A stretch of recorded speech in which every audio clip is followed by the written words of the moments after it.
पवित्र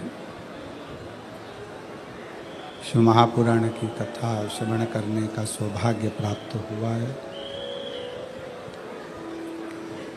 कथा के मंडप में विराजमान सभी संत, साधु, तपस्वी,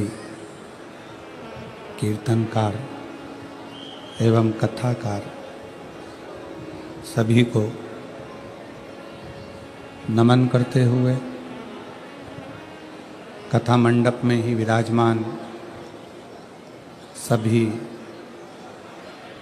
शिव भक्तों को प्रणाम करते हुए ये पवित्र पावन शिव महापुराण की कथा भगवान शिव की कृपा से, उनकी उदारता से शाहदा महाराष्ट्र की यह पवित्र धरा पर जो चल रही है, आज कथा का विराम होने जा रहा है।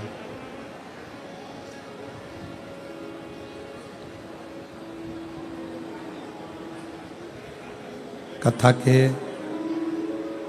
मुख्य आयोजन में शिव महापुराण कथा आयोजन समिति शाहदा तलोदा, मुख्य यजमान के रूप में विराजमान श्री विधायक श्री राजेश दादा पांडवी जी,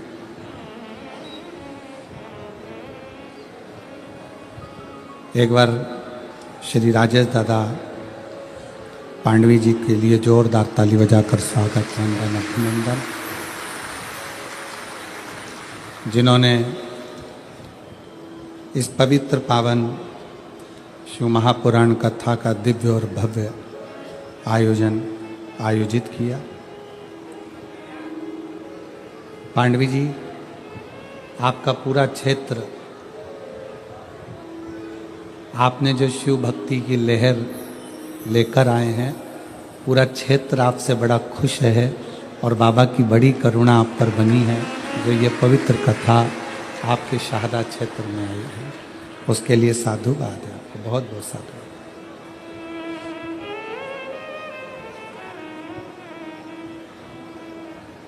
और तेरी कृपा बिना न हिले एक भी लेते हैं श्वास, तेरी कृपा से तनु तनु।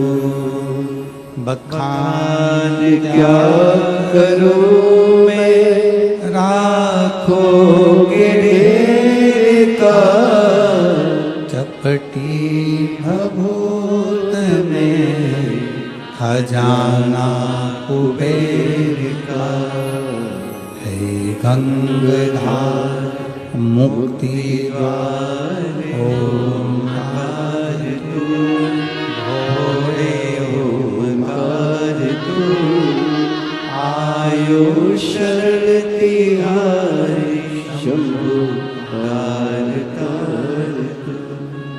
शिव कथा कहती है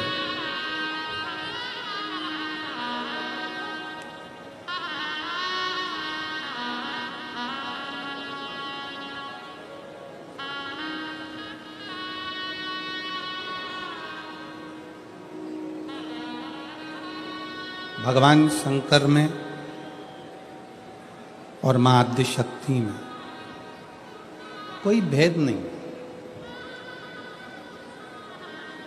शिव और शक्ति ये दोनों एक हैं।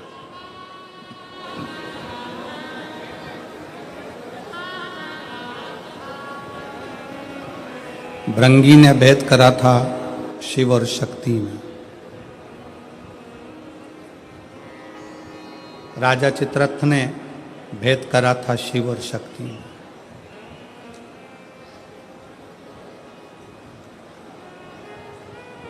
इन दोनों में कोई भेद नहीं। शंकर और मां दुर्गा भवानी, मां आद्य शक्ति, मत्तुल्जा माई, सब एक।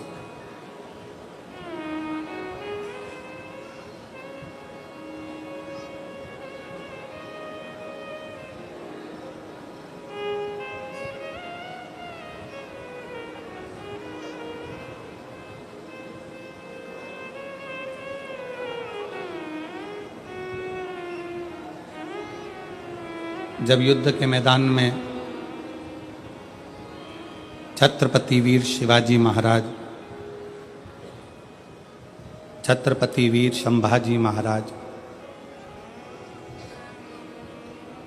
जिस समय पर युद्ध के मैदान में टूटते थे,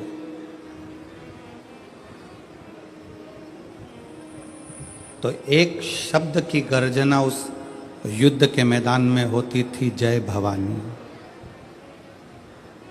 कौन सी गर्जना होती थी? जम के बोलो जरा, जय भवानी। और ये शब्द उस युद्ध के मैदान में कोई देने वाला नहीं था। वीर छत्रपति संभाजी महाराज को, वीर छत्रपति शिवाजी महाराज को ये शब्द दिया था जीजाबाई।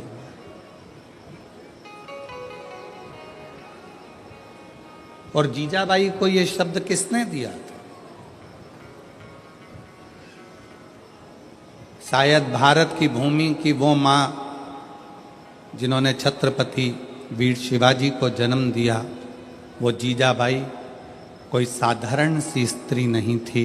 वो शिव की ऐसी उपासक थी, ऐसी उपासक थी कि माँ गौरी शंकर, भगवान शिव और जगदम्बा जीजाबाई के सामने आशीर्वाद देने के लिए स्वतः पधार जाते थे। स्वतः।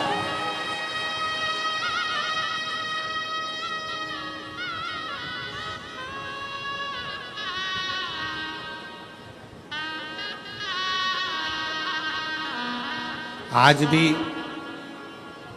महाराष्ट्र के पवित्र भूमि पर, धरा पर सनातनी आवाज लगाता है तो जय भवानी, जय शिवा आवाज लगा। क्योंकि ये भवानी शब्द में, देवी शब्द में, जगतजननी शब्द में शक्ति का प्रतिबिंब है, उस शक्ति में शिव का प्रतिबिंब है।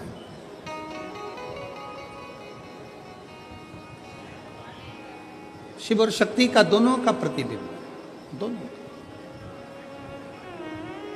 मेरी जीजियों, नवरात्रे चाहे चैत्र के आए, नवरात्रे चाहे सर्दियाँ आए, चाहे गुप्त दो नवरात्रे आए, उसमें शंकर भगवान की जितनी जितनी आराधना करोगे उतनी उतनी जगत जननी जगदम्बा दुर्गा प्रसन्न होती चली जाती है और वर देती चली जाती है, उतनी प्रसन्न।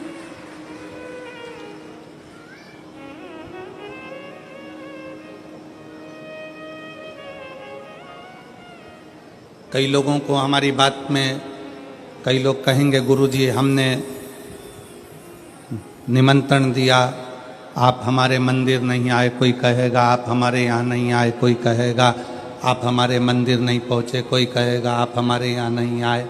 हम हाथ जोड़ के क्षमा चाहते हैं कि नवरात्रे चल रही थी और इस नवरात्रे में हमारी शंकर का अनुष्ठान बहुत ज़रूरी है, क्योंकि उस अनुष्ठान का फल केवल हम अकेले को नहीं मिलता। उस अनुष्ठान का फल इस व्यासपीठ से जिनकी गोद खाली है और जिनकी जेब खाली है, उन सबको प्राप्त होगा। एक संत, एक साधु, एक तपस्वी, एक साधक, एक उपासक, एक गुरु कोई भी पूजन करता है, कोई भी अनुष्ठान करता है, कोई भी पाठ करता है, केवल उसके लिए नहीं होता। उसको जितने लोग फॉलो करते हैं, जितने लोग उसको सुनते हैं, जितने लोग उसको समझते हैं, जितने लोगों का उस पर दृष्टि पड़ती है, वो सारा पुण्य उन जीवों को प्राप्त होते चले जाते, उन जीवों।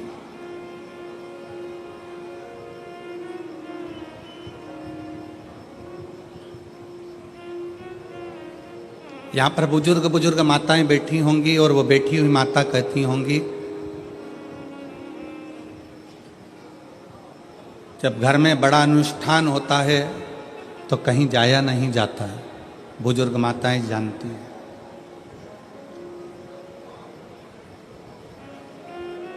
और प्रत्येक नवरात्रे में शिव और शक्ति में कोई भेद नहीं है, दोनों एक है, दोनों में कोई भेद। और जैसे संत तुकाराम जी ने कहा था, राम कहो चाहे कृष्ण कहो, दोनों में कोई भेद नहीं। इसलिए उन्होंने एक शब्द दिया कि राम कृष्ण हरि जय, राम कृष्ण हरि, राम कृष्ण हरि जय, राम कृष्ण हरि, राम कृष्ण हरि जय, राम कृष्ण हरि, राम कृष्ण हरि जय, राम कृष्ण हरि, राम कृष्ण हरि जय, राम कृष्ण हरि, राम कृष्ण हरि जय, राम कृष्ण। पावन पावन नाम राम कृष्ण हरि, पावन पावन नाम राम कृष्ण हरि, राम कृष्ण हरि जय, राम कृष्ण हरि, राम कृष्ण हरि जय, राम कृष्ण हरि। शिव में शक्ति में कोई अंतर नहीं, राम में कृष्ण में कोई अंतर नहीं है, शिव में नारायण में कोई अंतर नहीं है, ब्रह्मा विष्णु और महेश में कोई अंतर नहीं है। यह हमारी दृष्टि का भेद है, दृष्टि का।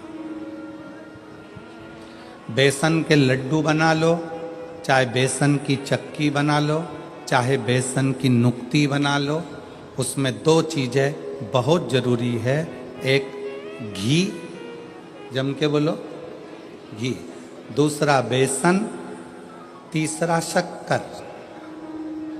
बेसन के लड्डू बनाओगे तो भी उसमें घी की ज़रूरत पड़ेगी, बेसन की ज़रूरत पड़ेगी, शक्कर की ज़रूरत पड़ेगी। बेसन की नुक्ती बनाओगे बूंदी, उसमें भी घी की ज़रूरत पड़ेगी, बेसन की ज़रूरत पड़ेगी, शक्कर की ज़रूरत पड़ेगी। बेसन चक्की बनाओगे उसमें भी घी की ज़रूरत पड़ेगी, शक्कर की ज़रूरत पड़ेगी, बेसन की ज़रूरत पड़ेगी। उसी तरह अपने जीवन को सफल बनाओगे तो उसमें ब्रह्मा की भी ज़रूरत पड़ेगी, विष्णु की भी ज़रूरत पड़ेगी और शिव की भी ज़रूरत पड़ेगी। ये जीवन का सार तत्व है।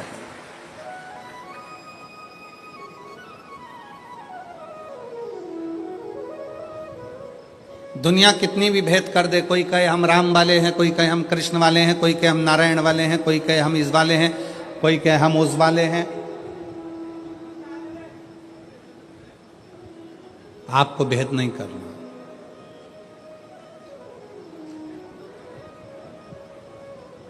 जो पांडुरंगा विट्ठल को भी नमन कर रहे हैं वो शंकर को ही नमन कर रहे हैं। जो शंकर को नमन कर रहे हैं वो पांडुरंगा विट्ठल को नमन कर रहे हैं। दोनों में कोई भेद नहीं।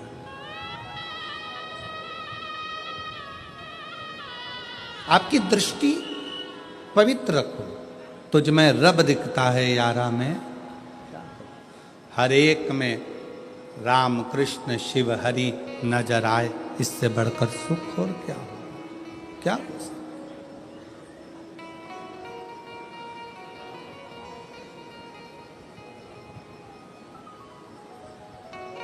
उसकी दृष्टि, उसको पहचानना, उसको जानना बहुत सा। एक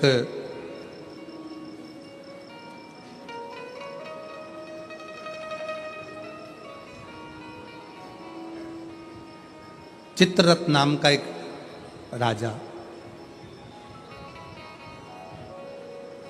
भगवान शंकर और मां जगत जननी आद्य शक्ति दुर्गा में भेद कर देता। शिव महापुराण का ये पवित्र चरित्र कहता है, शिव महापुराण की कथा कहती है। आप जब गीता प्रेस गोरखपुर की शिव पुराण अपने घर में लाकर अगर पढ़ेंगे तो उसमें आपको राजा चित्ररथ का चरित्र मिलेगा।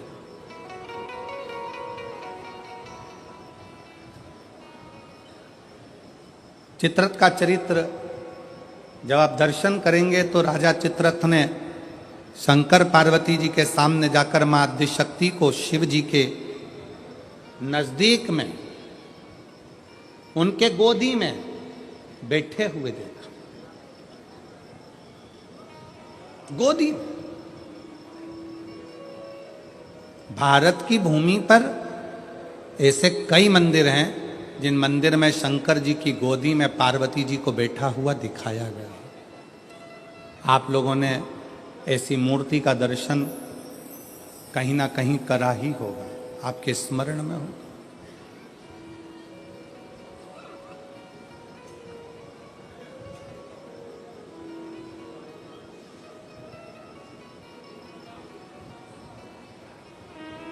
शिव जी की गोद में मां आदिशक्ति, मां दुर्गा भवानी, मां पार्वती जी बैठी हैं। इस गोद में श्री कार्तिकेय जी बैठे हैं और पार्वती जी की गोद में श्री गणेश जी महाराज बैठे हैं। जरा स्मरण करिएगा, कभी यदि आपके सामने ऐसा कोई फोटो, ऐसा कोई चित्र व्हाट्सएप पर, सोशल मीडिया में आए तो इसमें संशय मत करना, इसको समझना कि शिवजी ने अपनी गोद में, भगवान शंकर ने अपनी गोद में पार्वती जी को बिठाकर रखा है और पार्वती जी की गोद में श्री गणेश जी महाराज हैं। शिवजी की दूसरी गोद में, दूसरी जंघा पर भगवान श्री षडानंद कार्तिकेय जी विराजमान। और इस दर्शन को राजा चित्ररथ ने देख लिया। राजा चित्ररथ, और राजा चित्ररथ ने देखा, हंसने लगा।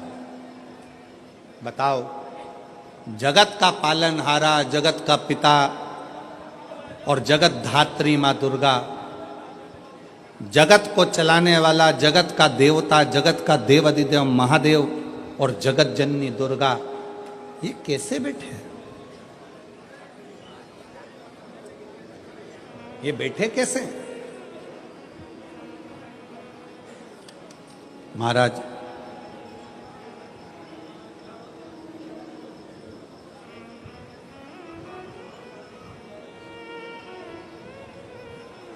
राजा चित्ररथ ने पार्वती जी को और शिव जी को बैठा देखकर मन में गलत भाव उत्पन्न कर लिया, गलत विचार।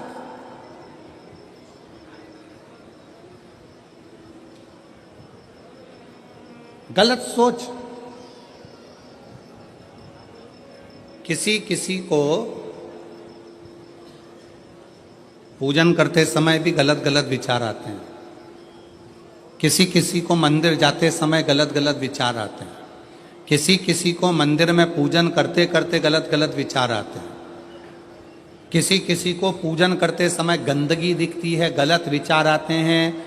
स्त्री के बारे में, पुरुष के बारे में, उसकी अवस्था के बारे में, उसके नग्न स्वरूप के बारे में, उसकी चित्त वृत्ति में गलत गलत दृष्टियां आने लगती हैं।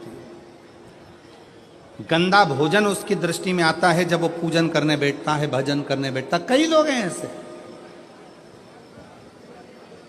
और जिनकी भी दृष्टि में इस तरह की अगर बातें आ रही हैं कि मैं पूजन करने बैठी हूं, मेरी गलत सोच हो रही है, गलत विचार आ रहे हैं, इस चक्कर में वो पूजन करना बंद कर देती है, इस चक्कर में पूजन करना बंद कर देता है, मंदिर जाना बंद कर देता है कि मैं मंदिर जाऊंगा, गलत सोचने में आएगा, गलत दृष्टि में आएगा।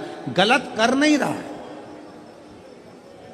ना, उसने किसी स्त्री को गलत दृष्टि से देखा, ना उसने कभी किसी पुरुष को गलत दृष्टि से देखा, ना उसने कभी मांसाहार करा, ना कभी उसने मदिरापान करा, ना कभी उसने गलत काम किया। उसके बाद भी वो पूजन करने बैठा, वो अच्छी जगह पर बैठा और उसकी दृष्टि में गलत विचार आने लगे। कहीं मांस दिख रहा है, कहीं मदिरा दिख रही है, कोई स्त्री दिख रही है, कोई पुरुष दिख रहा है, कोई वस्त्र विहीन दिख रहा है, कोई ऐसा दिख रहा है, कोई गलत कृत्य में दिख रहा है, उसके विचार दृष्टि में वो आ रहा है। और कई बार लोग परेशान हो जाते हैं कि गुरुजी ऐसा क्यों हो रहा है, हम तो अच्छा करने के लिए गए, हम तो मंदिर गए, हम तो भगवान के भजन करने के लिए गए, हम तो स्मरण करने के लिए गए, फिर हमारी चित्तवृत्ति में ये कैसे आ रहा है, हमारी सोच में ये कैसे आ रहा है, हमारे विचार में ये कैसे आ रहा है। और जब शिव पुराण कहती है राजा चित्ररथ की बुद्धि में भी यह गलत विचार आ गया था, केवल संसार के मनुष्य की बुद्धि में नहीं, राजा चित्ररथ की बुद्धि में भी यह विचार आ गया था। ये शिव महापुराण की कथा कर गलत विचार। करना क्या है, जब व्यक्ति को ऐसे गलत विचार आने लगे पूजन के समय पर, अच्छी जगह पर, ये गलत गलत विचार, आप गलत कर नहीं रहे हो, आप मांसाहार नहीं कर रहे हो, आप किसी स्त्री को गलत नहीं देख रहे हो, आप किसी पुरुष को गलत नहीं देख रहे हो, आप किसी मदिरा की दुकान पर नहीं गए हो, पर आपकी विचार धारणा में अगर ये चीजें पूजन करते समय, भजन करते समय, अर्चना करते समय, मंदिर जाते समय, मंदिर में बैठते समय, मंदिर में उपास करते समय तुम्हारी बुद्धि में अगर ये चीजें आ रही हैं, मन में अगर ये चीजें पाठ करते करते भी अगर आ रही हैं, तो समझ लेना कि आपके ऊपर कहीं ना कहीं किसी न किसी रूप में कोई अन्न किसी के घर का ऐसा खा लिया है जिसके कारण तुम्हारी बुद्धि थोड़ी सी भ्रष्ट हुई है। उसको सुधारें कैसे, उसको संवारें कैसे। अब किसी ने यही प्रसंग को सुनकर कहा, गुरुजी अगर किसी के घर का अन्न खाया है तो अन्न खाने के बाद तो वो पच गया, पचने के बाद वो गंदगी में निकल भी गया, अब तो वो विचार आना बंद हो जाना चाहिए। अब तो 1 साल हो गया, 2 साल हो गया, 1.5 साल हो गया, 6 महीना हो गया, तो भी वही विचार आ रहा है। तो हमारा निवेदन है, भोजन करने के बाद भोजन पच जाता है, भोजन करने के बाद भोजन समाप्त भी हो जाता है, पर उस भोजन से जो रक्त की 4 बूंदें बनती हैं वो इस शरीर में दिन रात तुम्हारे मरते दम तक दौड़ती रहती है, शरीर में वो रक्त की बूंद चलती रहती है। इसलिए विचार 1 साल, 2 साल, 4 साल, 6 साल, 15 साल ऐसे चलते रहते हैं। उस विचारों को, गलत सोच को, गलत विचारों को, गलत दृष्टि को समाप्त कैसे करें।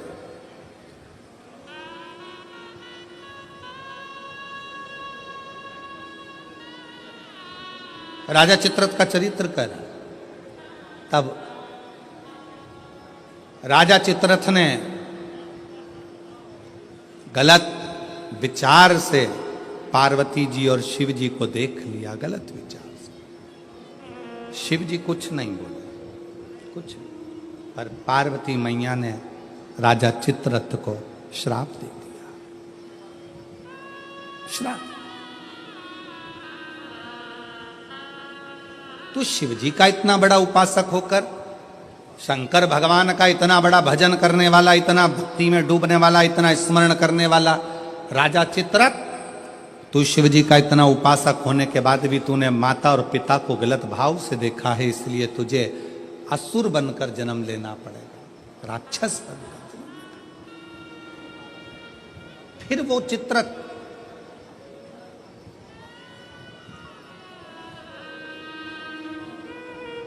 वृत्रासुर के रूप में जन्मा। क्या नाम हुआ था उसका? वृत्रासुर, जिसको इंद्र ने मारा था दधीचि ऋषि की अस्थियों से। गलत विचार। क्या करा जाए? राजा चित्ररथ को जब श्राप लग गया असुर बनने का, राक्षस बनने का, तो राजा चित्ररथ ने हाथ जोड़कर शिवजी से पूछा, मेरी मुक्ति का साधन बताओ। शंकर भगवान नहीं बोले। चित्ररथ तुमरुका जी के पास गया, तब तुमरुका जी जो वक्ता हैं, तुमरुका जी जो कथा कह रहे हैं, तुमरुका जी जो भगवान शिव का गुणगान कर रहे हैं, वो तुमरुका जी ने कहा, चित्ररथ एक काम कर, कामधेनु गाय का दूध का घृत ला और उस घृत से तू शिव का अभिषेक कर, शंकर का अभिषेक।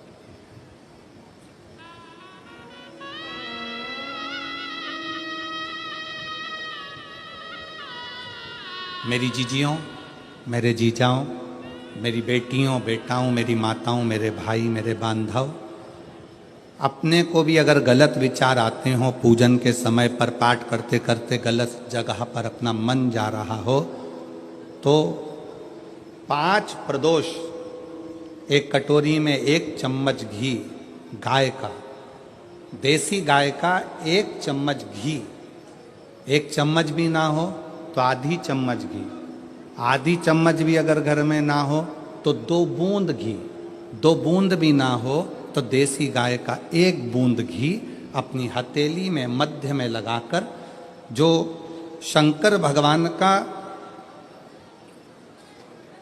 भगवान शिव जी का जो शिवलिंग होता है, उस शिवलिंग के ऊपर के भाग पर अपनी हथेली को रखकर, और जो अशोक सुंदरी वाली जगह है उस जगह पर अपनी हथेली का घर्षण करना चाहिए। लगभग 5 प्रदोष अगर आपने कर लिया तो निश्चित है आपकी बुद्धि में कभी गलत विचार पूजन करते समय आएगा ही नहीं, और गलत दृष्टि की ओर जाओ।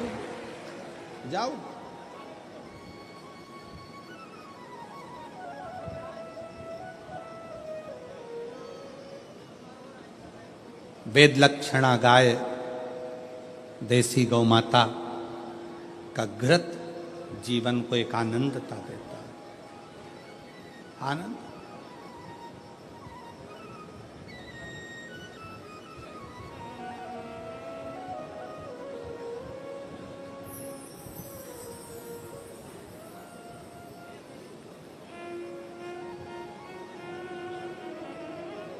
भारत के इतिहास में संसद भवन में बैठकर रात भर मंथन कर जो वक्फ बोर्ड बिल पर संशोधन किया गया, उसके लिए पूरे प्रशासन को बहुत बहुत साधुता, बहुत साधु। अब ये सब होने के बाद एक संसद में एक बात और पारित हो जाए कि गौ माता की हत्या बंद हो जाए, इससे बढ़कर कोई सुख, उससे बढ़कर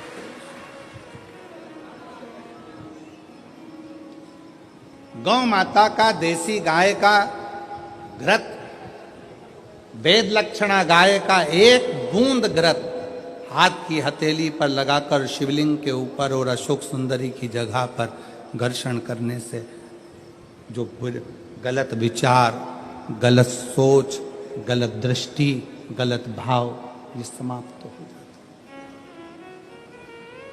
समाप्त हो।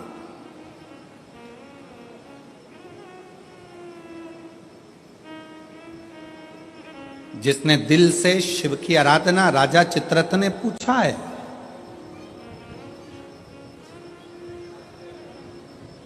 राजा चित्ररथ ने विचार किया कि ये राजा चित्ररथ कह रहे हैं कि मुझे बताओ कि मेरी मुक्ति कैसे हो, मोक्ष कैसे होगा। मैंने तो गलत सोच लिया, मैंने तो गलत विचार कर लिया, मैंने तो गलत दृष्टि रख ली, मेरी बुद्धि में तो ये गलत भाव आ गए, मुक्त कैसे। कल की कथा में कहा था, जीवन में कितना भी दुख आ जाए, कितनी भी तकलीफ आ जाए, कितना भी कष्ट आ जाए, उस ईश्वर को मत भूलो, ईश्वर को, शिव को मत।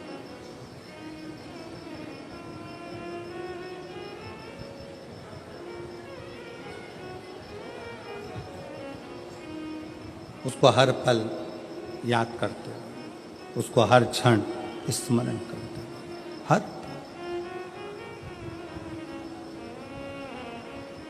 ओ भोले रे तेरे बिना भी क्या जीना, ओ बाबा रे तेरे बिना भी क्या जीना। फूलों की कलियों में, काशी की गलियों में, फूलों की कलियों में, काशी की गलियों में, तेरे बिना कुछ कहीं ना, तेरे बिना भी क्या जीना, ओ बाबा रे तेरे बिना भी क्या जीना, ओ शंभू रे तेरे बिना भी क्या जीना। फूलों की कलियों में, काशी की गलियों में, फूलों की कलियों में, काशी की गलियों में, तेरे बिना कुछ कहीं ना, तेरे बिना भी क्या जीना, ओ बाबा रे, तेरे बिना भी क्या जीना, ओ शंभू रे, तेरे बिना भी क्या जीना। उस शिव की हर पल याद करते रहो, हर घड़ी।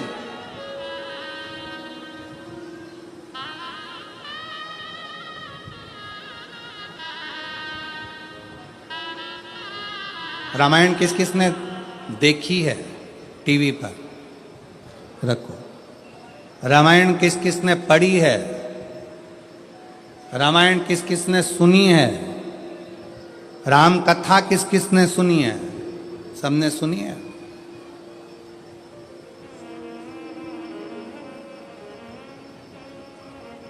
राम जी पर ऐसा कौन सा दुख था जो नहीं आया? विचार करिएगा। राज सिंहासन मिलने वाला था और 14 वर्ष के लिए, बोलो बोलो जम के बोलो, बन। आप कहते हो थोड़ा सा दुख आ गया, मेरी दुकान नहीं चल रही, मेरी नौकरी नहीं लग रही, मेरी सर्विस नहीं लग रही, मैंने इतनी मेहनत करी, सफलता नहीं मिल रही। अरे जिसके पास में सिंहासन आने वाला था, रात की रात उसको 14 वर्ष के लिए वन जाना पड़ जाता है। 14 वर्ष के लिए कितना बड़ा दुख होगा, जरा याद करिएगा। 14 वर्ष के लिए वन के लिए निकलते और थोड़े समय के बाद सूचना मिल जाती है कि पिता शांत हो जाते हैं, बाप पिता चले जाते हैं, बाप चले, पिता चले गए। दुख देखिए, सिंहासन गया, अपना राज्य गया, अपना गांव छोड़ना पड़ा, वन वन डोलना पड़ा, पिता चले गए। और दुख देखिए, आगे चलते हैं तो धर्म पत्नी भी चली जाती है। दुख देखिए, दुख। आप एक एग्जाम पास नहीं करते हो, माँ बाप ने आपको पाल पोस कर बड़ा करा और एक एग्जाम पास नहीं कर पाए, कोचिंग करने गए थे पुणे, कोचिंग करने गए थे कोटा, कोचिंग करने के लिए गए थे दिल्ली, कोचिंग करने गए थे मुंबई, कोचिंग करने के लिए गए थे लातूर, कोचिंग करने गए थे हैदराबाद, एक सब्जेक्ट नहीं निकल पाया, अंदर से टूट गए। और 20-25 साल के बेटे होकर, बेटी होकर, 25 साल के बेटा बेटी होकर रस्सी बांधकर सुसाइड कर लेते हो, जहर की पुड़िया खा लेते हो, पानी में डूबकर मर जाते हो। विचार करना, उस परमात्मा की जिंदगी में कितना दुख आया, हिम्मत नहीं हारी, आखिरी तक संघर्ष करते रहे, तो आखिरी में अयोध्या के राजा बनकर विराजमान हो। और आज के बेटा बेटी, जरा सा पति ने कुछ कह दिया, बहू का मुख खुल गया, जाकर मायके बैठ गई, अदालत में केस लगा दिया, इतना दुख दे रहे हैं, मेरी सास इतना दुख दे रही है, मेरे घर के लोग इतना दुख दे रहे हैं, मेरे परिवार वाले इतना दुख दे रहे हैं। अरे भगवान से प्रार्थना करना कि बहुत अच्छे लोग मिले हैं, ना जाने किस्मत में और कितना दुख लिखा होगा। दुख चाहे यहां लिखा वहां लिखा, उसको भोगना तो पड़ेगा, भोगना। अब ईमानदारी से बोलो, इतनी कथा तो आपने सुन ली, आपको भी अपने दुख के समय पर ढेर सारे महाराज मिलते हैं, ढेर सारे लोग मिलते हैं, और आप सबसे कहते हैं मेरा हाथ देखकर बता दो मेरा भाग्य क्या कह रहा है, मेरी पत्री का देखकर बता दो मेरा भाग्य क्या कह रहा है, मेरे घर का ग्रह क्या कह रहा है, मेरे जीवन में इतना दुख है।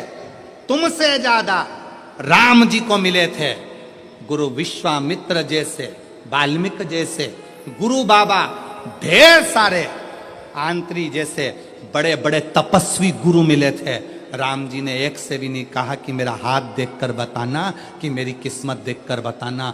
राम जी ने केवल एक बात कही कि समय मिल जाए तो मुझे कथा सुनाना, अगर मैं कथा सुनूंगा तो मेरी व्यथा समाप्त होती चली जाएगी, इसमें मेरी प्रतिष्ठा है।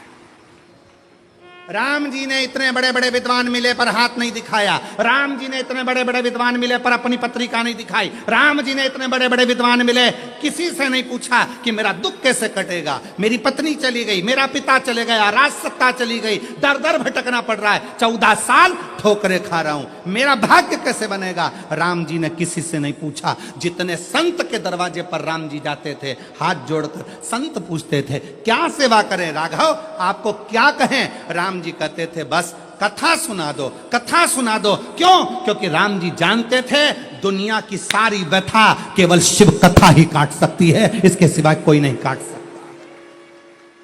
आप कथा कहो मुझे। जितने संत मिलते थे वो कथा कहते थे, कथा सुनते थे राघव, कथा श्रवण करते थे राघव, और अपने पथ पर चलते चलते पार्थिव शिवलिंग का निर्माण करते थे राघव। भारत की भूमि पर अयोध्या से लेकर लंका तक भारत सरकार ने राम पथ गमन बनाया है।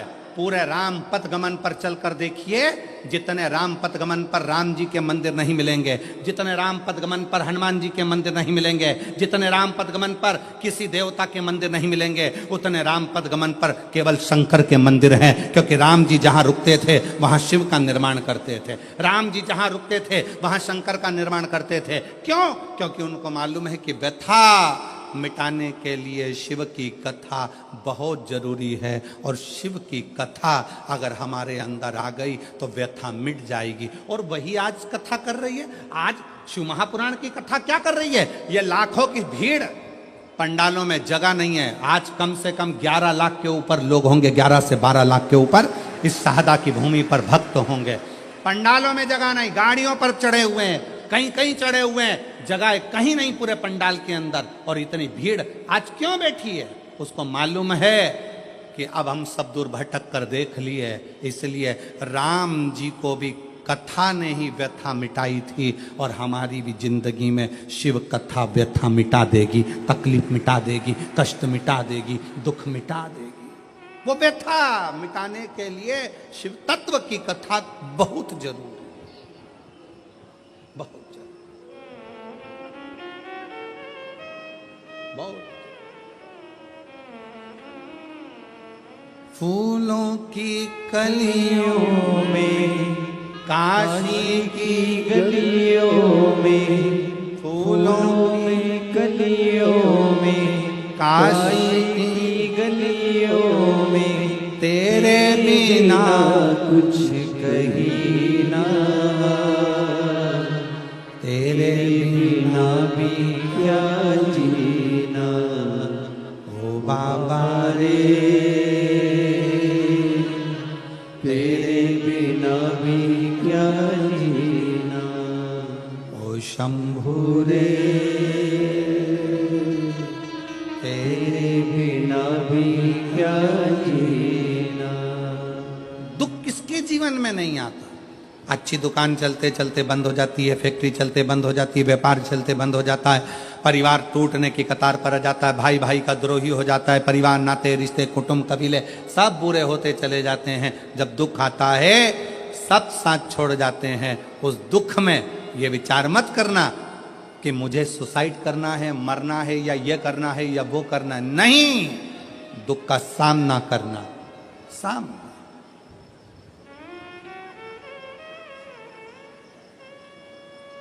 पढ़ो। जितने मेरे बेटा बेटी बैठे हैं उनसे निवेदन है, मेरी बहनों से, मेरी जीजियों से, मेरी बेटियों से खूब पढ़ाई करो। तुम्हारे पापा ने, तुम्हारी मम्मी ने तुम्हारे से बहुत आस लगाई है। घर के लोग तो मना कर रहे थे कि बेटी को बाहर मत भेजो, पर तुम्हारे पापा ने जिद कर कर, माँ भी मना कर रही थी मत भेजो, आज का माहौल ठीक नहीं है। पर एक बाप का बेटी पर भरोसा कितना होता है कि अपनी बेटी को बाहर गांव पढ़ने के लिए भेज देता है। अपने बाप के, अपने पिता के, अपने पापा के भरोसे को टूटने मत देना मेरी बेटी।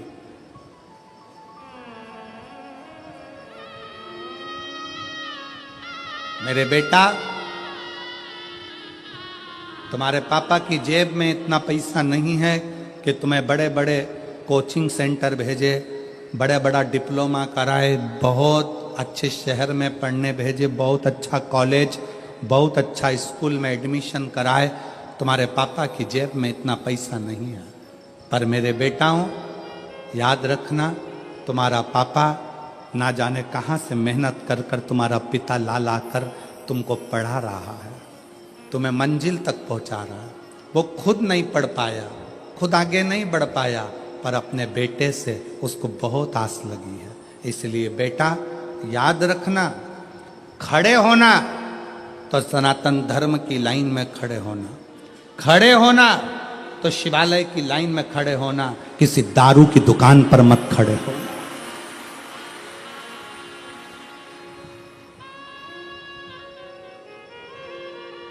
जब नवयुवक बेटा बेटी किसी दारू की दुकान पर खड़े दिखते हैं लाइन लगाकर, उनको देखकर दिल दुखता है कि पापा ने कितना पैसा खर्च कर कर पुणे पढ़ने के लिए भेजा है, बाहर गांव विद्याध्ययन के लिए भेजा है। थोड़ा सा आप सियोर वाले महाराज का कहना मत मानो, पर अपने पापा का मुख तो देखो। बेटियों से निवेदन है, एक पिता ने अपने भरोसे पर तुम्हें पढ़ने के लिए भेजा है। ये जो फालतू फालतू के जो ये लफड़े हैं ना, ये मुझे चाहता है, वो मुझे चाहता है, ये मुझे चाहता है, वो मुझे चाहता है, ये प्यार मोहब्बत, ये सब दिखावे के हैं, 4 दिन की चांदनी।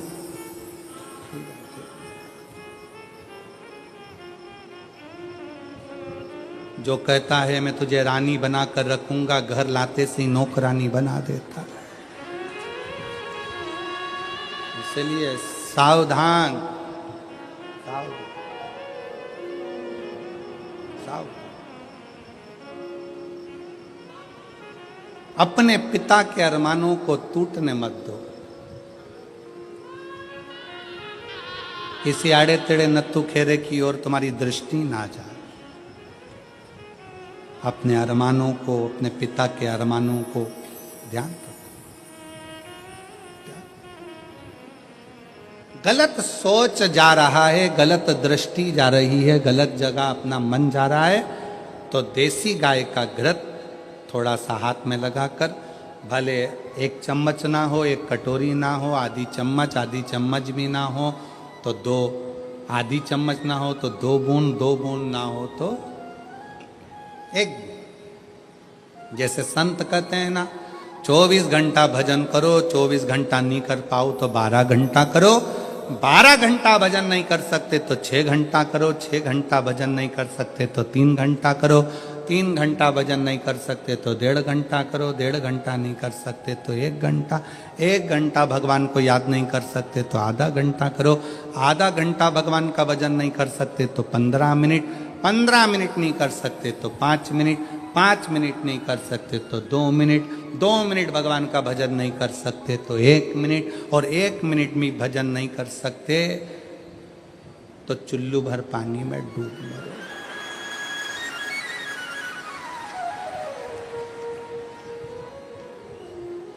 इससे जोरदार कोई बात नहीं हो सकती।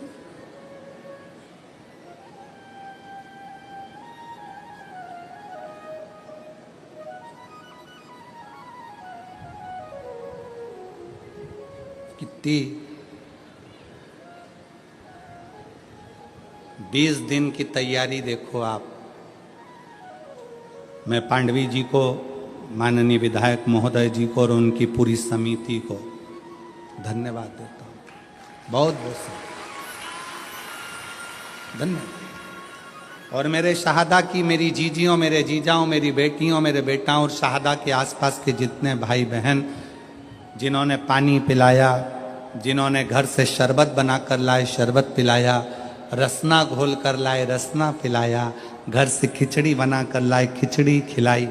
यहाँ तो विधायक जी ने, समिति ने भोजन की बहुत अच्छी व्यवस्था करी, पर साथ में कोई टॉफी, कोई बिस्कुट, कोई चॉकलेट, कोई कुछ खिलाते रहे पूरे पंडाल में। बाहर भी कल का नजारा आप अगर देखते ना, कल रात को कौन आए थे आप लोग? कौन कौन आए थे सब। कल रात का नजारा देखते तो ये सोचते ये अपना शाहदा है कि और कहीं आ गए। रात का नजारा, इधर ट्रैफिक जाम, उधर ट्रैफिक जाम, उधर ट्रैफिक जाम, और डीजे, बैंड बाजे और माताएं हरिओम में ओम समाया है और मेरा भोला शाहदा में आया। और चलने दो, और नाचना और कूदना, और भोजन बांटने वाले भोजन बांट रहे, पानी वाले पानी, बिस्कुट वाले बिस्कुट। ऐसा लग रहा जैसे शंकर जी की बारात आई और हिमालय राज स्वागत करने में लगा हुआ। हिमालय राज स्वागत करने, सब अलमस्त होकर खूब। जो अकड़ में नहीं आए, कई लोग ऐसे थे जो एक दिन भी आकर दर्शन नहीं कर पाए। समय नहीं मिला गुरुजी, समय नहीं मिला, समय नहीं मिला, समय।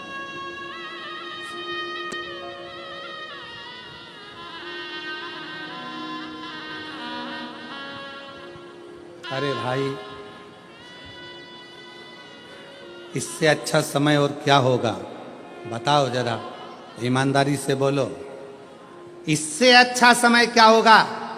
कोरोना जैसी बीमारी आई, मोहल्ले के 4-6 निपट गए, तू बचा रह गया। इससे जोरदार समय और क्या लेकर आएगा?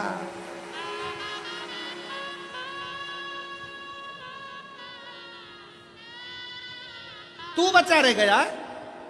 और जिसमें बीमारी थी, शुगर थी, बीपी था, थायराइड था, सब बीमारी थी, और चाहता तो कोरोना तुझे चिपक जाता। पर शंकर जी ने कहा रहने दे, सादा में कथा सुनेगा, काम आता बच्ची करे इसके लाके, रहने दे इसके नीचे।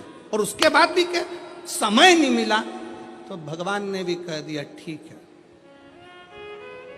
इतनी जोरदार कथा का आनंद नहीं ले पाया, समय नहीं मिला। मैंने तुझे कोरोना से बचाया इसलिए था कि सादा में जब विधायक जी कथा कराए तो आ जाना। तुझे बोले कौन? अरे भाई, मौका मिले, क्रिकेटर भी इंतजार करता रहता है कि बस ऐसी गेंद आने दो, ऐसा छक्का लगाऊंगा कि बाउंड्री पार। इंतजार करता है क्रिकेटर भी। ये बल्ला लेकर खड़ा है और पीछे वाला विकेट कीपर जो पीछे खड़ा है बिल्कुल नजदीक में, पूरी फील्ड में बल्ले वाले को टेंशन किसी से नहीं रहता, पास वाले से रहता है। उसी तरह सावधान, तुम्हें बर्बाद करने वाला कोई दूसरा नहीं होगा, तुम्हारे पास वाला ही होगा।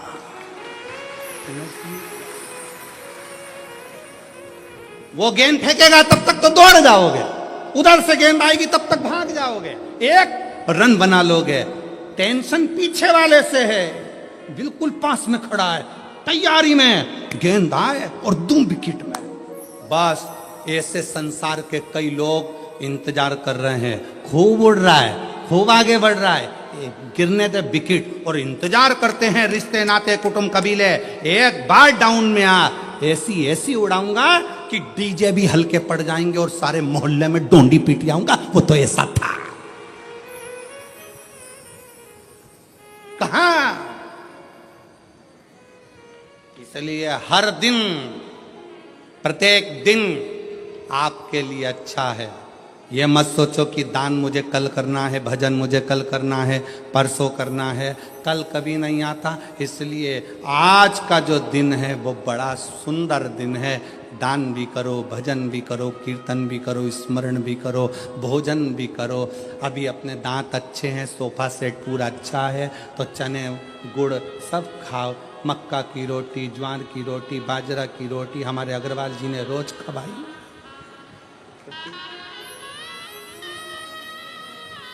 3 बहुएं अग्रवाल जी की, और तीनों कंपटीशन में लगी रहती थी। आज मैं ये बनाऊंगी, दूसरी की आज मैं बनाऊंगी, तीसरी के मैं बनाऊंगी, तीनों लगी रहती। इसलिए थाली में भी 3 ही तरह की रोटी आती थी, तीनों तैयार करके आज हम ये बनाएंगे, आज हम ये बनाएंगे, आज हम ये। मौका मिली सेवा का मौका। पूरे शहादा की एक एक जीजियों ने, शहादा के एक एक बेटे ने धूप में खड़े होकर सेवा करी। और मैं शहादा क्षेत्र के इस जिले नंदुरबार के collector, SP, SSP, IG, commissioner, यहाँ के तहसीलदार, यहाँ के जज महोदय, यहाँ के टीआई, यहाँ के थानेदार, यहाँ का एक एक कांस्टेबल, एक एक चिकित्सा विभाग, सबको धन्यवाद देता हूँ कि आपने अपनी जी और जान लगा दी इस कथा में। आपने अपनी जी और जान लगा दी इस पूरी कथा में। रात दिन धूप में खड़े होकर सेवा करिए, खूब सेवा करिए। और सेवा का फल खाली नहीं जाएगा।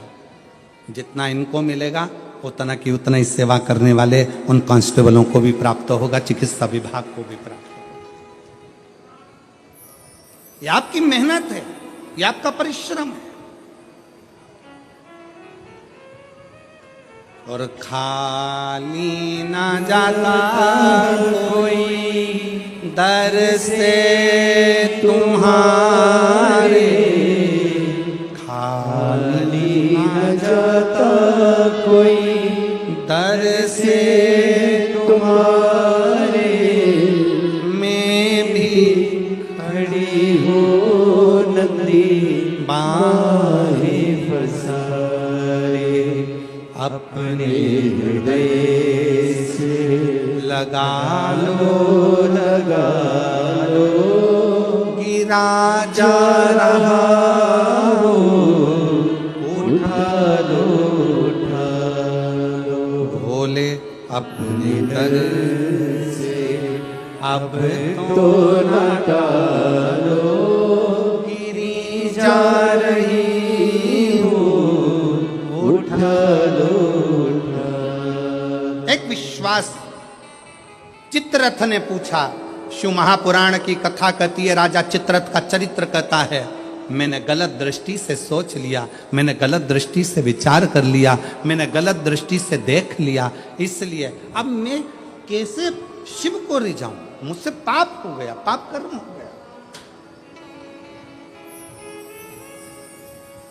कथा में कहा था, कितना बड़ा भी पाप कर्म हो जाए तो भी शंकर के मंदिर जाना मत छोड़ना, श्री शिवाय नमस्तुभ्यम बोलना मत छोड़ो। अपने दरवाजे पर भी स्टिकर चिपका दो। कौन सा? श्री शिवाय नमस्तुभ्यम। हो सकता है कि मेरी जिंदगी में मैंने बहुत पाप किया हो, गलत कृत्य किया हो, पर ये घर तेरा है। गाड़ी पर लिखा दिया श्री शिवाय नमस्तुभ्यम, ये गाड़ी तेरी है, मेरा नहीं, मेरा नहीं। अपना नाम लिखोगे तो वो तो कहीं पर भी छूट जाएगा। लोगों ने लिख दिया अपना खुद का नाम कमला फार्म हाउस, फिर लिख दिया बिमला निवास, शादी करी तो अंगूठी में लिख दिया वी, गले में पेंडिल बनवाया तो उस पे लिख दिया के कमला। मेला घूमने गई तो हाथ पे लिखवाया आई कमला बाई, लिखा लिख दिया। हम मरी, शरीर भी यहीं, पेंडिल भी यहीं, अंगूठी भी यहीं, फार्म हाउस भी यहीं, कुछ भी लेकर नहीं गई। तो जिसका नाम था उसका लिख दो, हरि विट्ठल का है, विट्ठल का ही रहेगा। राम का है, राम का रहेगा। कृष्ण का है, कृष्ण का रहेगा। शंकर का है, शंकर का है। मेरा अपना कुछ नहीं, कुछ नहीं। वो एक लाइन गुनगुनाते हो ना,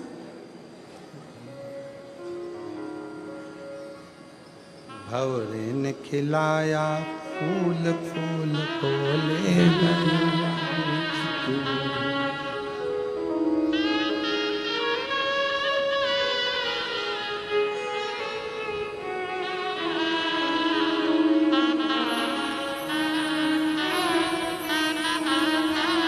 गया, शरीर गया, सब पड़ा की पड़ा रह गया। भंवरे ने खिलाया फूल फूल भंवरे तू कहना ना भूल भूल तेरा हो गया इधर भंवरे ने खिलाया फूल फूल ये सब पढ़ा रहा, संसार छूट गया। उस लाइन पर ध्यान दें, भंवरे तू कहना ना भूल भूल तेरा हो गया भंवरे ने खिलाया फूल फूल तो संसार सागर में आए थे, फूल खिला था, समय पूर्ण हुआ, फूल लेकर चले गया। जितनी फूल की सुगंध थी संसार सागर में दे सकते थे, दे दो, देव। मक्खी देखी है? अरे बोलो तो जम के, मक्खी देखी है? अच्छी जम के बोलो, देखी है? अच्छा, शक्कर पर बैठती है ना, गुड़ पर बैठती है, मिठाई पर बैठती है ना। रात के समय पर शक्कर का डिब्बा खोल कर रख दो, रात के समय पर गुड़ का डिब्बा खोल कर रख दो, रात के समय पर गुलाब जामुन खोल के रख दो, रात के समय पर रसगुल्ला खोल के रख दो, मक्खी आएगी? नहीं। मक्खी बहुत समझदार होती है। रात में मक्खी कभी नहीं आती, दिन में आती है। इसलिए मक्खी दिन में शक्कर के डब्बे के पास आती है, मक्खी दिन में गुड़ के पास आती है, पर मक्खी रात में नहीं आती। और यही शिव महापुराण की कथा कहती है, जब आपके दिन अच्छे होते हैं तो कोई तुम्हारे दरवाजे पर हाथ फैलाने आता है, अंधेरे में कोई नहीं आता। जब बुरे दिन होते हैं तब कोई नहीं, कौन आएगा? मक्खी दिन में आती है शक्कर खाने, मक्खी दिन में आती है गुड़ खाने। रात के समय डब्बा खोल के रख दो, मक्खी नहीं आएगी। आपके अच्छे दिन हैं तो लोग आएंगे, काका जी हमारे को जरा बेटे की फीस जमा करना है, भैया भूख लगी है, दादा प्यास लगी है। आपके दिन है इसलिए आ रहे हैं। आपके दिन नहीं होंगे ना, रात होगी ना, कोई नहीं आएगा। जब आपके पास में कुछ नहीं होगा, कौन मांगने आएगा? कौन रिश्तेदार, कौन नातेदार, कौन कुटुंब, कौन मोहल्ला, कौन आएगा? दिन है तो लोग आ रहे हैं। अगर आज कोई तुम्हारे को कुछ कह रहा है, सुनो, क्योंकि आज आपका दिन है। कोई आपसे मांग रहा है तो समझ लेना कि आज आपका दिन है कि लोग आपसे मांग रहे हैं। मक्खी दिन में आती है, रात में नहीं। उसी तरह अपने भी अगर कुछ मांगने आते हैं ना, जब तुम्हारे पास कुछ होता है तो आते हैं, नहीं तो कौन आएगा? किसके आएगा? राजा चित्ररथ,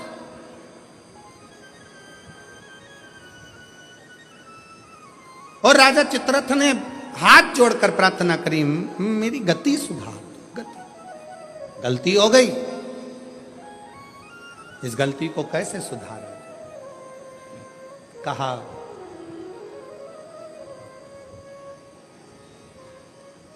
एक दिन भूलवश, यदि भूलवश बेल पत्र के वृक्ष की मिट्टी मस्तक चढ़ जाएगी, उस दिन तेरी गति सवर जाएगी, गति सवर जाएगी, तेरा दुख समाप्त, दुख मिट जाएगा। महाराज शिव कथा कह रही है, भगवान शंकर का चरित्र कह रहा, शिव पुराण कह रही है। बृहस्पति बाबा का अपमान इंद्र की सभा में हो गया। देवगुरु बृहस्पति का अपमान। राजा इंद्र इतनी सत्ता में डूबा हुआ था, इतने वैभव में डूबा हुआ था, इतने आनंद में डूबा हुआ था कि गुरु भी आए तो सम्मान नहीं कर पाए। और जगत का जितना गुरु है वो शिव का एक रूप है। जगत में जितने माता पिता हैं वो शिव का एक रूप है। जगत में जितने बच्चे हैं वो शिव का एक रूप है। जगत में जितने जीव हैं सब शिव का एक रूप है, सब शिव का।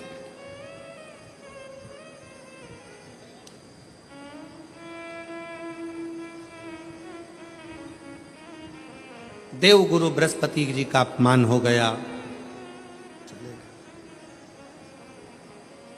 विश्वरूप जी को गुरु बना लिया इंद्र। तीन मुख, तीनों से भाग देना। क्रोध आ गया इंद्र को, तलवार उठाकर इंद्र ने विश्वरूप जी का सिर काट दिया। ब्राह्मण हत्या माथे चढ़ गई। उस ब्राह्मण की हत्या को क्या करूं? ब्राह्मण हत्या जब माथे चढ़ी तो कमल की डंडी के अंदर जाकर छुप गए। कमल की डंडी के अंदर इंद्र छुपे। देव ऋषि नारद जी ने आकर देखा कि इंद्र तो कमल की डंडी के अंदर छुपे हैं, तो कहा, अरे इंद्र कब तक छुपे रहोगे? यह ब्राह्मण हत्या पीछा छोड़ने वाली नहीं है, इसलिए इसको बांट दो। इस ब्राह्मण हत्या को बांट दिया जाए।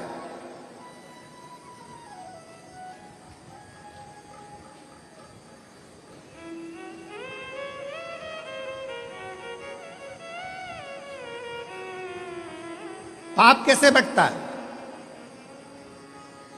पाप को बांटते कैसे? एक समझने वाला प्रसंग है। पाप को कैसे बांटा जाता है? इस ब्राह्मण हत्या को बांटो, पाप बांटा कैसे जाए? शिव महापुराण का एक संवाद आता है। एक राजा ने ब्राह्मणों का भोजन रखा, संतों का भोजन रखा, नगर में भोजन रखा, भोजन बन रहा था, खीर तैयार हो रही थी। तैयार होते होते खीर, इतनी देर में एक चील उड़ती उड़ती आई, सांप को पकड़ा लेकर चली। वो सांप खीर में गिर गया, उसका विष खीर में पड़ गया। खीर में पड़ा, किसी का स्मरण नहीं हुआ। जितने संत भोजन कर रहे थे वो सब मर गए,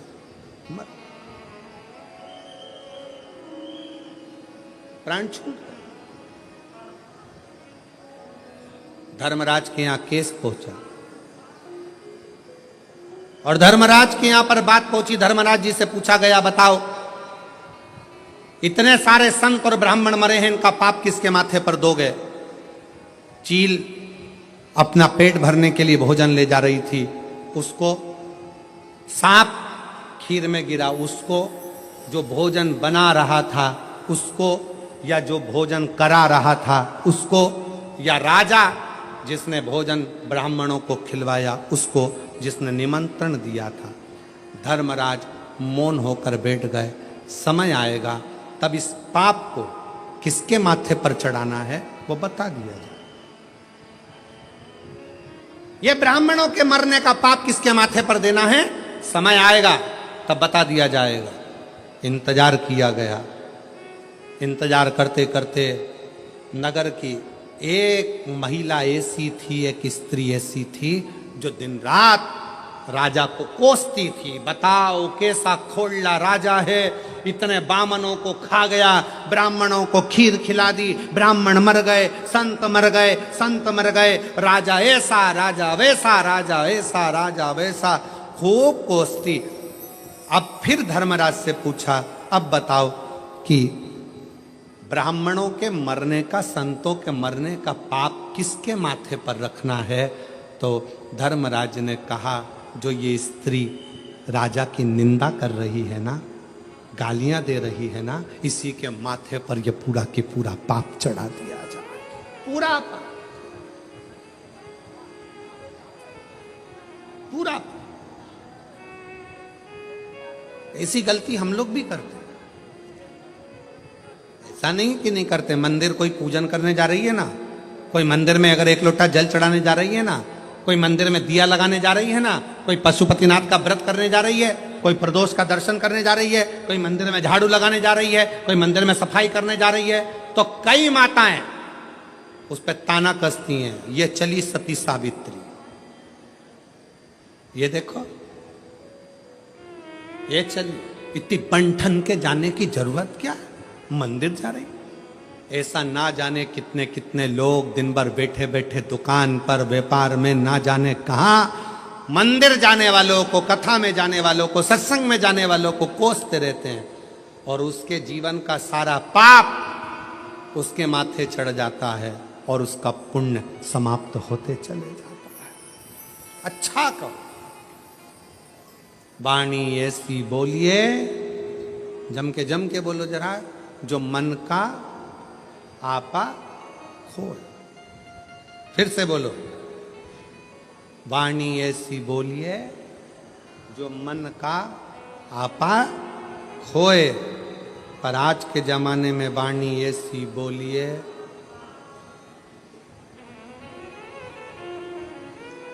जो मन का आपा खोए।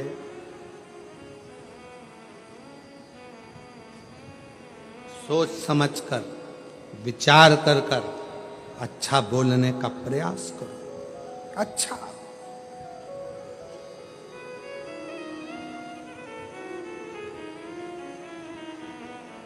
इंद्र पूछ रहे हैं भगवान नारद जी से, बताओ इस ब्राह्मण हत्या को कहां बांटा जाए? इस ब्राह्मण की हत्या को कहां बांटे? उत्तर दो। देव ऋषि नारद ने कहा कि ये काम करो, पृथ्वी के पास जाओ। पृथ्वी, हमसे ब्राह्मण हत्या का अंश ले लो। पृथ्वी ने ब्राह्मण हत्या का अंश लिया तो पृथ्वी का बंजर भाग ब्राह्मण हत्या का अंश है। पृथ्वी पर जो वृक्ष लगते हैं, वृक्ष में जो गोंद लगती है, वो ब्राह्मण हत्या का अंश है। इसलिए तुम्हारे बहू के यहाँ संतान हो, उसे गोंद का लड्डू खिलाओ, मना नहीं है। पर जन्माष्टमी का कार्यक्रम हो या रामनवमी का कार्यक्रम हो, भगवान के प्रसाद में गोंद नहीं डालना चाहिए। गोंद का लड्डू भगवान को भोग नहीं लगता। गोंद की मिठाई भगवान को भोग नहीं लगती, क्योंकि इसमें ब्रह्म हत्या है। फिर कहा, इस ब्राह्मण हत्या को मैं कहां दूं? तो नारद जी ने कहा, जल को दो। जल नारायण ने हाथ जोड़कर पूछा, क्या बात है इंद्रदेव? इंद्रदेव कहते हैं, ब्राह्मण हत्या लीजिए, हम आपको कल कल करते बहाते रहेंगे। जल देव ने ब्राह्मण हत्या ले ली। जल के ऊपर का फेन ब्राह्मण हत्या का अंश। सनातन हिंदू धर्म में एक नियम पहले से चला आ रहा है, लोग उसको समझते नहीं है कि हमारे यहाँ अगर कोई संत, कोई गुरु, कोई ब्राह्मण, कोई साधु, सन्यासी, तपस्वी, साधक, उपासक जब भोजन करने के लिए आते हैं, सबसे पहले भोजन की थाली रखने से पहले पानी का गिलास भरा जाता है। क्यों भरते हैं? अगर पानी के गिलास में बुलबुला रह गया, पानी के गिलास में अगर पानी का फेन रह गया, पानी का एक बुलबुला भी अगर पानी के गिलास में रह गया, जब तक भोजन आएगा तब तक ये पानी का बुलबुला समाप्त हो जाएगा। तो भोजन करने वाले को ब्रह्म हत्या का दोष नहीं लगेगा। इसलिए जल के ऊपर जो बुलबुला होता है, जल के ऊपर जो फेन होता है, जल के ऊपर जो फेन रहता है, ये ब्रह्म हत्या का दोष है, ब्रह्म हत्या। फिर तीसरा, अग्नि को दिया, हे अग्निदेव, आप हमसे ब्राह्मण हत्या का दोष ले लो। अग्नि ने पूछा क्यों? तो कहा, हम आपको निरंतर प्रज्वलित रखेंगे। अग्नि ने ब्राह्मण हत्या का अंश लिया।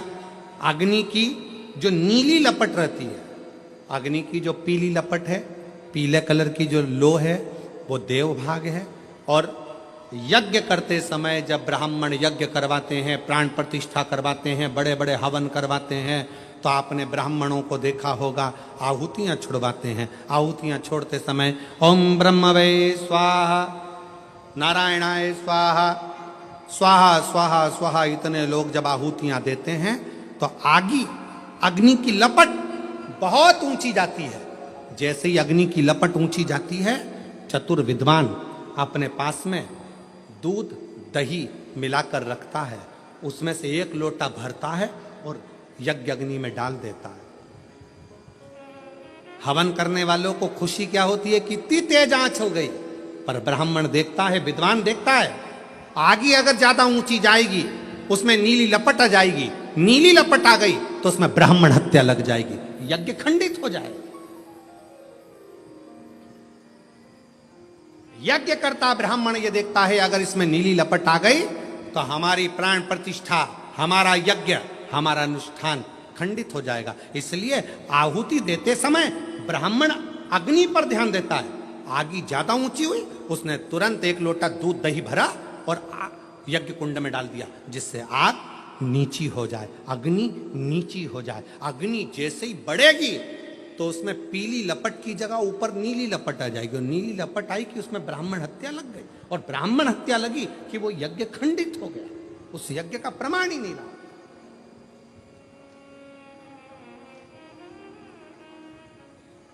सीमित अग्नि, अग्नि को दिया ब्राह्मण हत्या का अंश।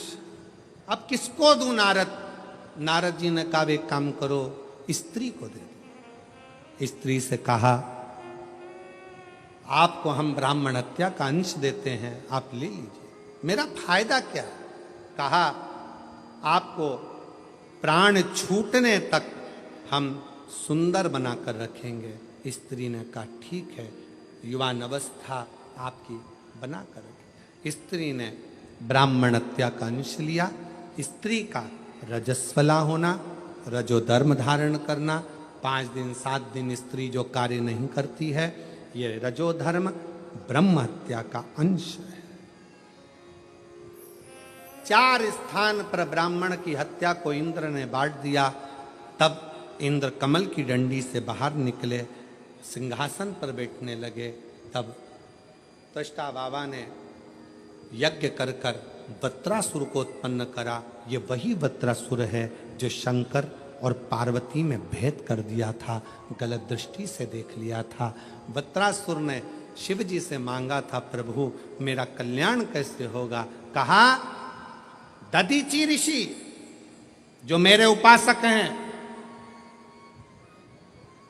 जिनका बेटा पिपलाद जनमानस का कल्याण करेगा, वो दधीचि ऋषि मेरे सिवा किसी को नहीं भजें। उन दधीचि ऋषि की अस्थियां, हड्डियां तुम्हारे शरीर पर लगेगी और तुम्हारा कल्याण हो जाएगा। वत्रासुर के साथ में इंद्र का युद्ध हुआ। इंद्र हारने लगे। गुरु जी के पास गए, गुरुदेव बताओ नारद जी किससे युद्ध लड़ूं, कैसे लड़ूं, कैसे जीतूंगा? कहा दधीचि ऋषि के पास जाओ, दधीचि बाबा से अस्थियां मांगो। भारत की भूमि के वो संत दधीचि ऋषि जिन्होंने बिना सोचे समझे अपनी अस्थियों का दान दे दिया, मांस पूरा खत्म हो गया, हड्डी हड्डी दधीचि ऋषि को दे दी। दधीचि ऋषि ने इंद्र को दे दी। इंद्र ने विश्वकर्मा जी को बुलाकर शस्त्र बनवाए। उस शस्त्र से वत्रासुर के साथ में युद्ध हुआ। दधीचि ऋषि की हड्डी का स्पर्श, दधीचि ऋषि की हड्डी का स्पर्श, एक शिव भक्त की हड्डी का स्पर्श जब वत्रासुर जैसे असुर को हो जाता है, तो वत्रासुर भी अपने प्राण त्याग कर शंकर के धाम में कैलाश में जाकर विराजमान हो जाता है। कैलाश